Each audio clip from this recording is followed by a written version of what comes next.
Cognitive dissonance. What is cognitive dissonance? Cognitive dissonance occurs when one's ideas or beliefs are challenged by new information, or by facts, or by evidence.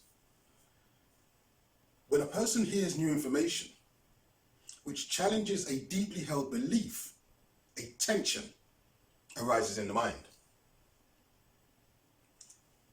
What it means is that there's now a conflict between what someone believes to be true and the new information which has been presented to them, which may challenge the truth of their belief.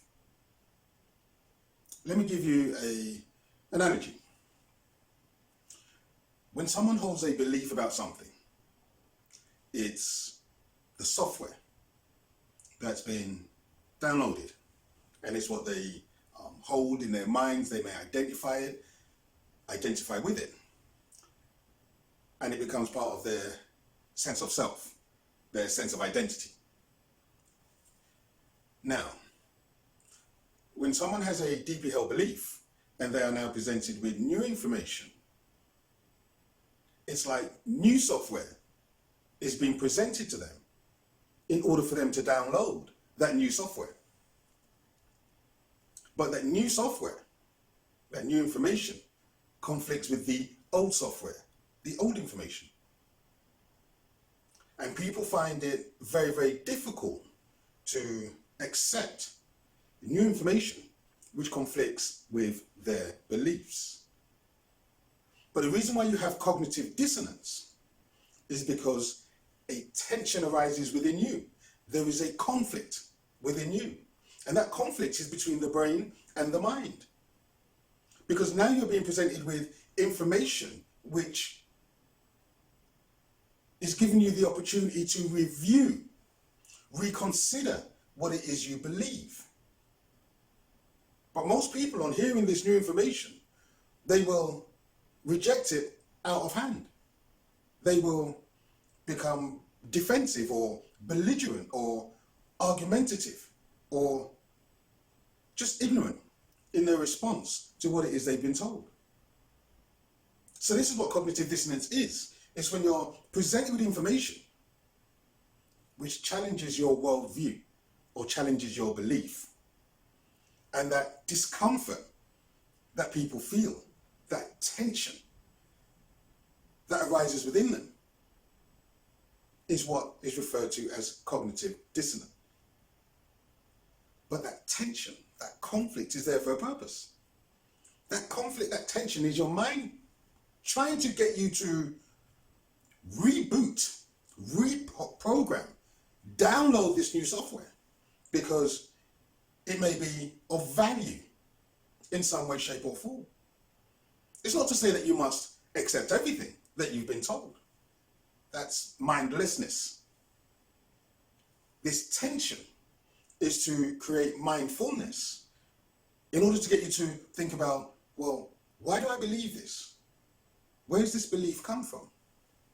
Why am I holding on this belief despite the fact that I've been presented with new information, some knowledge, some facts, which contradicts my belief? You see, a belief is an internal cognitive representation that has little basis in reality. And what I mean by that is that when someone has a belief, they will hold on to something and hold it to be true, and then they will put their trust and their confidence in it. And so in a sense, a belief is an acceptance of something without any proof or evidence to support it. Let me put it another way. A belief is a state of mind in which a person thinks something to be the case without any empirical evidence to prove it to be true. And yet that belief that somebody has is very, very powerful in influencing them in terms of their perception of reality and influencing them in terms of their perception of themselves. So it seems that the brain is hardwired to attach itself to ideas and beliefs and become intimately associated with the ideas and the beliefs that it holds. And it's for this reason why it will reject information that conflicts with the belief. The brain will reject information that conflicts with the belief. But within you, there is this tension, this conflict, this almost like you're vibrating. When you hear something that conflicts with your belief, it almost shocks you to an extent where you have to do one of two things. You either reject that new information as out of hand, ridiculous, so that you can continue to hold on to your belief. Or you can consider what it is you've been told. Look at the evidence, look at the facts, and then decide whether or not you're going to accept this new information and let go of the previously held belief.